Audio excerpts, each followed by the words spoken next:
ብር ወይም አምባር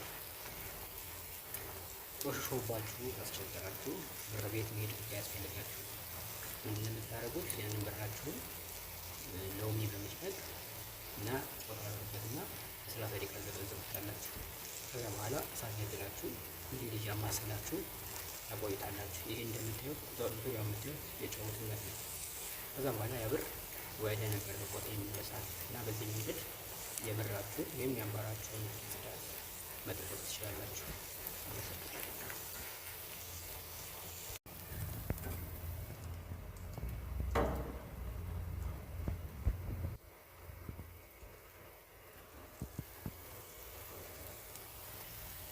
ብር ወይም አምባር ቆሽሾባችሁ ካስቸገራችሁ ብር ቤት መሄድ ያስፈልጋችሁ ምንድን ነው የምታደርጉት? ያንን ብራችሁን ሎሚ በመጭመቅ እና ቆራርጡበትና 30 ደቂቃ ዘበዝቡታላችሁ። ከዛ በኋላ እሳት ያዝላችሁ እንዲህ ልጅ አማስላችሁ ታቆይታላችሁ። ይሄ እንደምታዩት ዙሪያው የምታዩት የጨውትነት ነው።